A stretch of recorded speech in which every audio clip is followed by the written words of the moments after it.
দর্শক মণ্ডলী, প্রকৃতি এবং পরিবেশ নিয়ে আমাদের নিয়মিত অনুষ্ঠান এই পৃথিবী দেখার আমন্ত্রণ জানাচ্ছি। আশা করি আপনারা সবাই ভালো আছেন। আমরা যখন প্রকৃতি এবং পরিবেশ নিয়ে বিভিন্ন আলোচনা, বিভিন্ন বিশেষজ্ঞদের সাথে মত বিনিময় করি এবং আমাদের প্রকৃতি এবং পরিবেশে যে পরিবর্তনগুলো নিয়ে আমরা কথা বলি, তার সাথে অনেকগুলোকেই সম্পর্কিত করা হয় জলবায়ু পরিবর্তনজনিত পরিবেশের বিপর্যয়, দুর্যোগ অথবা পরিবেশের নির্দিষ্ট পরিবর্তন। এখন এই আলোচনাগুলোর মধ্যে নিশ্চয়ই কিছু বাস্তবতা আছে এবং কিছু হয়তোবা ধারণাগত বিশ্লেষণও রয়েছে। এই বিশ্লেষণের যে বিভিন্নতা, এটা বুঝবার জন্য আমরা কথা বলবো আজকে যারা জলবায়ুর পরিবর্তনের বিজ্ঞানভিত্তিক তথ্য সংরক্ষণ করেন, বিশ্লেষণ করেন তাদের সাথে, এবং একই সাথে আমরা আমাদের উপকূলীয় অঞ্চল, বিশেষত যেখানে ঝড়, সাইক্লোন, জলোচ্ছ্বাস, লবণাক্ততার বৃদ্ধি, সমুদ্রের পানির উচ্চতা বেড়ে জনগণের বসবাসের যে জায়গা সেগুলোর প্লাবিত হওয়া, ফসলের জমির বিবর্তন ইত্যাদি ইত্যাদি যারা সারাক্ষণ প্রত্যক্ষ করছেন, তাদের জীবনযাত্রা, জীবিকা কিভাবে এই পরিবর্তনগুলোতে সম্পর্কিত হচ্ছে, সেই বিষয়গুলোর দিকে নজর দেব।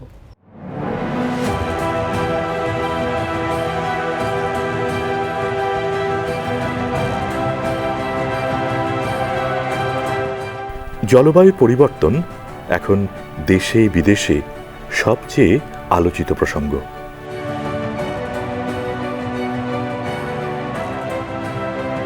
পৃথিবী পৃষ্ঠে আবহাওয়া মণ্ডলীর তাপমাত্রা ক্রমাগত বেড়ে চলায় বৈশ্বিক পরিসরে নানা ধরনের পরিবর্তন ঘটছে।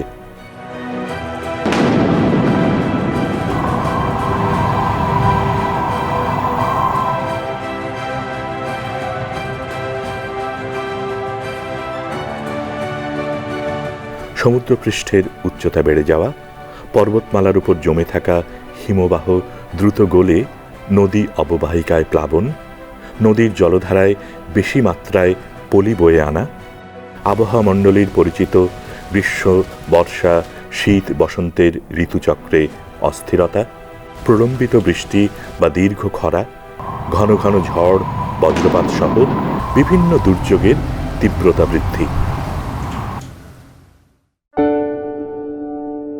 বাংলাদেশ পৃথিবীর বৃহত্তম বদ্বীপ এবং একই সাথে সবচেয়ে ঘনবসতির দেশ।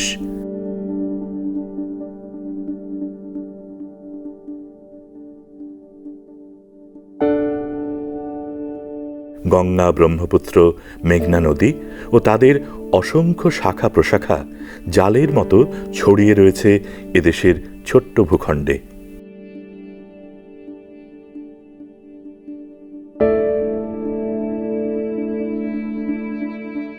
এসব নদ নদী বাংলাদেশের বুকের উপর দিয়ে উজানের জল আর পলি বয়ে বঙ্গোপসাগরে নিয়ে ফেলছে।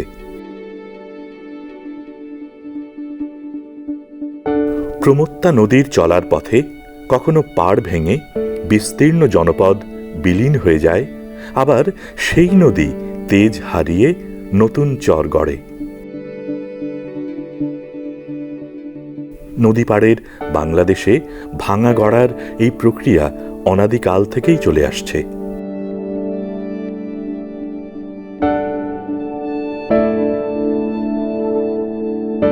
আবার সমুদ্র উপকূলে জোয়ার ভাটা এবং মাঝে মাঝে ঝড়, জলোচ্ছ্বাসের আনাগোনা আমাদের অপরিচিত নয়। আবহাওয়া মণ্ডলীর গতিবিধি নিয়ে যারা গবেষণা করেন, দীর্ঘ সময়ের আবহাওয়ার পরিবর্তন সম্পর্কিত তথ্য বিশ্লেষণ করেন, সেই আবহাওয়া বিজ্ঞানীদের চোখে আমাদের সাম্প্রতিক পরিবর্তনগুলো কি ইঙ্গিত দেয়? আমরা দীর্ঘমেয়াদী পর্যালোচনা করে দেখেছি যে বিশেষ করে রেইনফল, ভারী বৃষ্টিপাত, তাপমাত্রা, বঙ্গোপসাগরে উৎপন্ন হওয়া ঘূর্ণিঝড়ের সংখ্যা হ্রাস বৃদ্ধি অথবা বজ্রঝড়ের প্যাটার্ন এবং সিজনাল প্যাটার্নেও অনেক সময় এবং সিজনের ব্যক্তিকালেও কিছুটা ব্যত্যয় ঘটেছে গ্লোবাল ওয়ার্মিংয়ের কারণে। আমাদের ষড়ঋতুর দেশ হলেও আমরা মেট্রোলজিক্যালি আমরা কিন্তু সিজনকে 4 ভাগে ভাগ করি। আমরা বলি pre monsoon, monsoon, post monsoon এবং উইন্টার। সুতরাং আমরা দেখতে পাচ্ছি স্পষ্ট এবং গ্লোবাল ওয়ার্মিংয়ের কারণে হোক অথবা অন্য কোনো ক্লাইমেট ড্রাইভার্সের বা কোনো নিয়ামকের ইফেক্টের ফলে হতে পারে, তবে আমরা এটা স্পষ্ট যে যথাসময় প্রি মনসুন আর যে বজ্রঝড় সেগুলো যথাসময়ে আমরা দেখছি যে একটু ব্যত্যয় ঘটছে। যেমন মার্চ মাসে 2টা বা 3টা বজ্রঝড় হতো, এপ্রিল মাসে সবচেয়ে বেশি বজ্রঝড় হতো। আমি কিন্তু দীর্ঘমেয়াদী বলছি, যে অ্যাটলিস্ট গত 30 বছরের পরিস্থিতির বিবেচনায় রেখে কথা বলছি। সুতরাং এপ্রিল মাসে এবং মে মাসে বজ্রঝড়ের সংখ্যা বৃদ্ধি পেয়েছে এবং দেখা গেছে যে প্রি মনসুন সিজনের বৃষ্টিপাতের পরিমাণ, আমরা বলি হালকা বৃষ্টিপাতের পরিমাণের ঊর্ধ্বগতি আছে, কিন্তু অতি ভারী বৃষ্টিপাত অথবা ভারী বৃষ্টিপাতের আমরা যদি টেন্ডেন্সি বলি, সেটা বিগত আমাদের 1954 সাল থেকে যে ডাটা টিল টুডে আমরা দেখেছি সেখানে ভারী বৃষ্টিপাত বা অতি ভারী বৃষ্টিপাতের তেমন একটা ব্যত্যয় ঘটেনি, কিন্তু হালকা বৃষ্টিপাতের গঠন সংখ্যা এবং ডিউরেশন বৃদ্ধি পেয়েছে এবং দেখা গেছে যে one set of pre monsoon অথবা প্রি মনসুনের প্রত্যাবর্তন সেইটা একটু ডিলে হচ্ছে। যেমন আমরা যদি মনসুনের কথা বলি, 1 জুনের মধ্যে সারা বাংলাদেশে মনসুন বিস্তার লাভ করার কথা, কিন্তু আমরা দেখেছি গত কয়েক বছর ধরে মনসুন অনসেট অর্থাৎ আগমনটা ডিলে হচ্ছে। সুতরাং সেটা ডিলে হতে হতে সারা দেশে কোনো বছর 16ই জুন, কখনো 22শে জুন, কখনো 23শে জুন, প্রায় 1 মাস এই যে সিজনাল প্যাটার্নের ডিউরেশন এবং ব্যক্তিকালের স্পষ্টতই ব্যত্যয় ঘটেছে।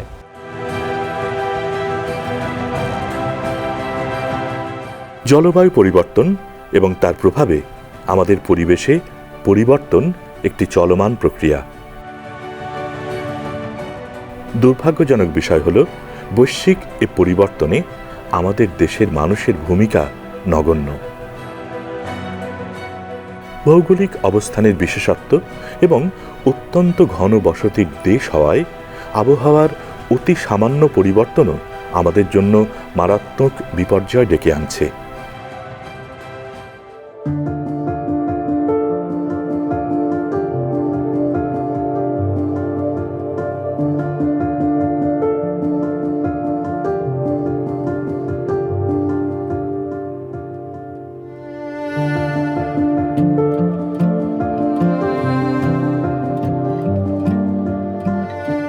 কোনো পরিবর্তনই শাশ্বত নয়, পরিবর্তনের পরিবর্তনও পরিবর্তনশীল।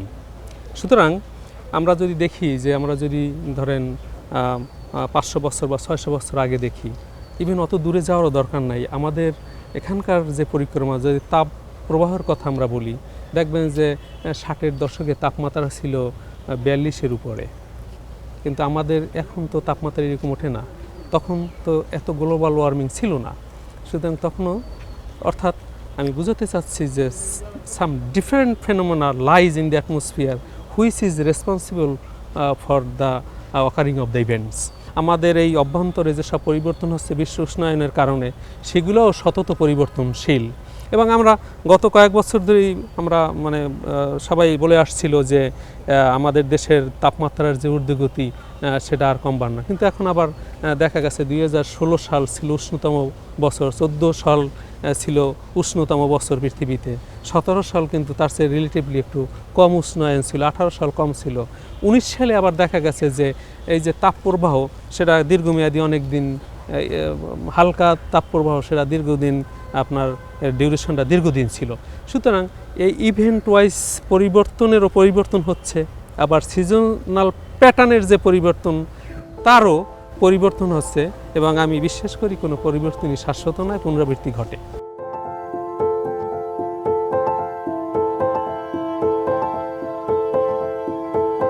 বৈশ্বিকভাবে যেমন, তেমনি আমাদের দেশীয় পরিসরে দ্রুত বনাঞ্চল উজাড় হয়ে যাচ্ছে।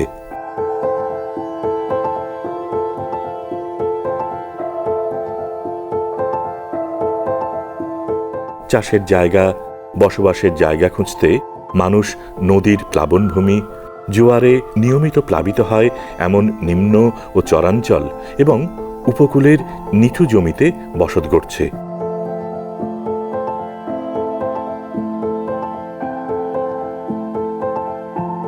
চাষাবাদ করছে, মাছের ঘের তৈরি করছে, ফলে স্বাভাবিক বন্যা বা ঝড় বৃষ্টিপাতও বিপদ ডেকে আনছে।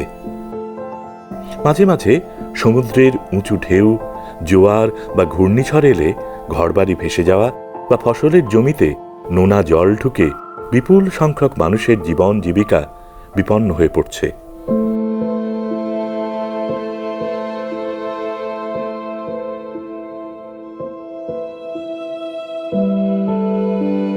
নোনা পানি এমন একটা বিষাক্ত পানি এসেছে যে যার কারণে আমাদের এখানে কোনো ফসল মানে আমরা লাগাতে পারি না ঠিক মতন। রাস্তার কানা দিয়ে আমরা সবজি লাগাতাম, সেগুলো আমরা কি সুন্দর খাতি পারতাম, কিন্তু এখন আমরা খাতি পারি না। ধান হতো, মিষ্টি পানি ছিল, এখন নোনা পানি এসে গেছে। আমরা যদি ভালো পোশাক যদি গা একদম ঢেকে যদি না যায়, আমাদের গায়ে কিন্তু ঘা বাড়বে। আর এখন তো রোগও তো ছাড়াচ্ছে না ওর জন্য। আর পানি তো ভালো না, পানির জন্য আমাদের ডায়রিয়া বেশি অংশ দেখা যাচ্ছে। আমপান এলো, আইলা ঝড়ে, বুলবুলিতে মানে আমাদের দেশটাই একদম মানে মাটি করে দিয়ে গেছে। ভেঙে যাওয়া বাঁধের কারণে জলমগ্ন বসতভিটা, ফসলের জমি হারানো বিপুল সংখ্যক মানুষের বাস্তুচ্যুত হয়ে মানবেতর জীবনযাপনের উদাহরণ কম নয়।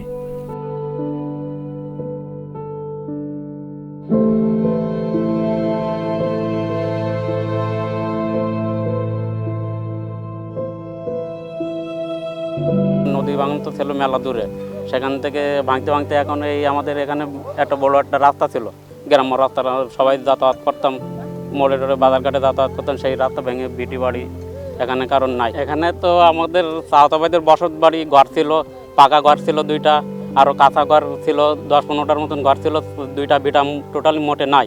কিছু কিছু লোক সবাই অবদার উপরে যে ঘর বেঁধেছে, আর কিছু কিছু লোক মানে যাদের আত্মীয় বাড়ি দেয় বসবাস করতেছে, তাদের কোনো আশ্রা নাই।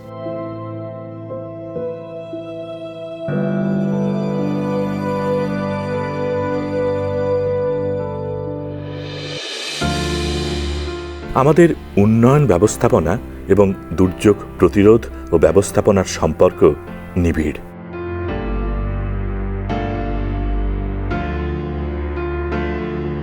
দুর্যোগ ব্যবস্থাপনাটা আলাদা কিছু না, এটা আমাদের উন্নয়ন ব্যবস্থাপনারই একটা অংশ। আমি যখন স্কুল একটা বানাচ্ছি তখন আমাকে চিন্তা করতে হবে বন্যার সময় গ্রামের এই স্কুলে মানুষ এসে আশ্রয় নেবে, আমি না করতে পারবো না, কিন্তু সেইভাবে কি আমি স্কুলটা তৈরি করি, আমি কি সেখানে বেশি ল্যাট্রিনের ব্যবস্থা রাখি কিনা, টিউবওয়েলের ব্যবস্থা রাখি কিনা, এগুলো রাখা সম্ভব। সারা বছর এগুলো চালু রাখতে হবে তা কিন্তু না, প্রভিশনটা করে রাখা। তো তার মানে কি আমি দুর্যোগকে মাথায় নিয়ে আমার উন্নয়নমূলক কর্মকাণ্ডগুলো করছি না। আবার দেখেন, আগে একটা নিয়ম ছিল যে চর এলাকায় কোনো দোতলা বা তিনতলা ইমারত হবে না, সেখানে এমনভাবে স্কুলগুলো করা হবে যাতে চর ভাঙার সময় এগুলো খুলে নিয়ে তারা যেতে পারে। আমাদের দেশের নদী ভাঙে কিন্তু সমাজ ভাঙে না। সমাজ কিন্তু ওই স্কুলটা, মসজিদটা, বাড়িগুলো নিয়ে তার আরেকটা চরে যায় বা একটু জায়গায় যায়, তারা একসাথে থাকে। কিন্তু এখন সমাজ ভাঙার মধ্যে আমরা চলে গেছি, কারণ স্কুল ভেঙে যাচ্ছে, সে তো স্কুল নিয়ে যেতে পারবে না। স্কুলের সাথে একটা পাকা মসজিদ হয়েছিল, সেটাও ভেঙে যাচ্ছে। তো মানুষ সমাজের উপাদান যেগুলো আছে, সোশ্যাল ক্যাপিটাল যেগুলো আছে, সেগুলো নিয়ে সে মুভ করতে পারবে না। এটা একটা ভয়ঙ্কর ক্ষতি হবে আমাদের। এবার যেমন প্রায় 607টার মতন স্কুল নদীর মধ্যে চলে গেছে।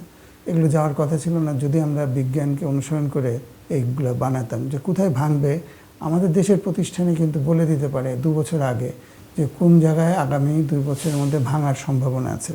তো সেগুলো আমরা আমলে নিচ্ছি না, আমরা আরও নদীর কাছে গিয়ে বিল্ডিং বানাচ্ছি, স্কুল বানাচ্ছি, মাদ্রাসা বানাচ্ছি এবং এগুলো ভেঙে যাচ্ছে। তার মানে আমার উন্নয়নের ভিতরেই কোনো জায়গায় একটু গ্যাপ আছে, যেখানে বিজ্ঞান যে কথাটা বলছে সেটা আমরা শুনছি না। এই যে নদী ভাঙার যে পূর্বাভাস আসছে সেটা আমরা আমলে নিচ্ছি না, আমরা আমাদের মতন কাজ করছি, দুর্যোগ ব্যবস্থাপনার মতন কাজ করছে। কিন্তু উন্নয়নের ভিতরে যদি এটা আসতো তাহলে আমাদের দুর্যোগ, যেমন ধরেন আমাদের যদি একটা বিমা ব্যবস্থা থাকতো তাহলে তো আমাদের এত টাকা খরচ করে ত্রাণ করা লাগতো না। এবং এটা সম্ভব, প্রত্যেক বছর বন্যা হয় না, কিন্তু প্রত্যেক বছর যদি বিমা কোম্পানিগুলোকে প্রিমিয়াম দিয়ে এগুলো রাখা যেত তাহলে আমাদের এত বড় একটা ক্ষতি হতো না। তার মানে আমরা উন্নয়নের সাথে দুর্যোগ ব্যবস্থাপনাকে মিলাতে পারছি না, কোথাও একটা ফাঁক থেকে যাচ্ছে। ঘনবসতির এই দেশে যে কোনো দুর্যোগ বিপুল সংখ্যক মানুষের জীবন ও জীবিকা বিপন্ন করে।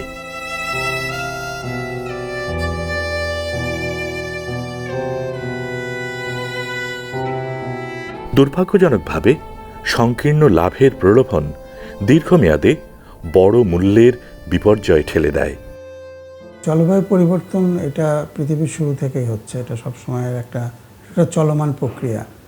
এখন হঠাৎ করে জলবায়ু পরিবর্তন হচ্ছে এটা বলা যেমন যাবে না, তেমন এটাও বলা যাবে না যে জলবায়ু পরিবর্তনের সাথে আমাদের এখন যে দুর্যোগ বা বিপর্যয়গুলো আসছে এটার কোনো সম্পর্ক নাই। এটার মধ্যে সম্পর্ক আছে, কিন্তু যে জায়গাটা আমরা ঠিক মতন ব্যাখ্যা করতে পারছি না বা বলছি না, সেটা হচ্ছে জলবায়ু পরিবর্তনের সাথে খাপ খাইয়ে চলার যে প্রক্রিয়াটা আমাদের মধ্যে ছিল, তো সেইটা আমাদের একটা, ওটা তো হচ্ছে না, বরঞ্চ উল্টো কিছু কাজ হচ্ছে। যেমন ধরেন আমরা আমাদের বাঁধগুলো সেভাবে মেরামত করছি না বা উঁচু করছি না, বা যে ফসলের চাষ করার জন্য যে জায়গাটা আমার ব্যবহার করা দরকার সেখানে আমরা করছি না। আমাদের চরের জায়গার ভিতরে আমরা গিয়ে চাষবাস করছি, হঠাৎ করে বন্যা এসে পানি এসে নষ্ট হয়ে যাচ্ছে। তো এই জিনিসগুলো আমাদের একটু মাথার মধ্যে রাখতে হবে, তাহলে আমরা হয়তো জলবায়ু পরিবর্তনের যে অন্যায় বা বিরূপ প্রতিক্রিয়া আছে সেটা থেকে হয়তো আমরা নিজেদেরকে বাঁচার চেষ্টা করতে পারবো, এবং সেটা আমাদের করা দরকার। বেঁচে থাকার প্রয়োজনীয় উপকরণ সুপেয় পানি উপকূল এলাকায় দুর্লভ। লবণাক্ত পানির ভেতরে জীবন ও জীবিকার জন্য যুদ্ধ চালিয়ে যাবার সাথে সাথে পানীয় জলের জন্য তাদের সংগ্রাম করতে হয়।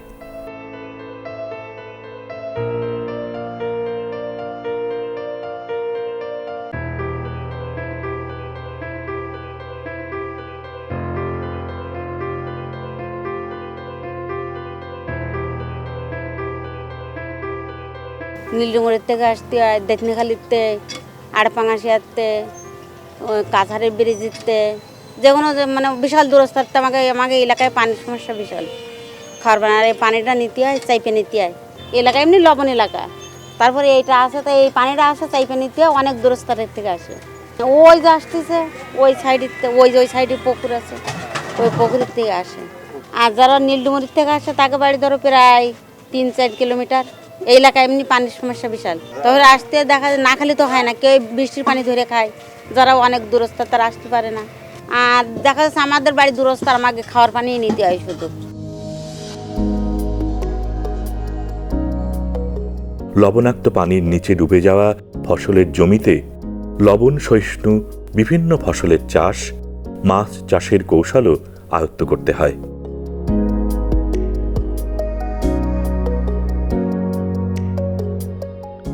কাবুরা, পদ্মপুকুর, মুন্সীগঞ্জ, আটুলিয়া এই সমস্ত ইউনিয়নের যে সমস্ত এলাকায় লবণের পরিমাণ বেশি, কৃষি সম্প্রসারণ অধিদপ্তরের বিভিন্ন প্রশিক্ষণ এবং টেকনোলজি ট্রান্সফারের কারণে, যেমন আমরা ভার্মি কম্পোস্ট, জৈব সার বেশি প্রয়োগ করে লবণের মাত্রা একটু কমিয়ে এবং ভেড়ি চওড়া করে এখানে বিভিন্ন লবণ সহিষ্ণু জাত সম্প্রসারণ করে আমরা এখন সবজির দিকে এগিয়ে যাচ্ছি।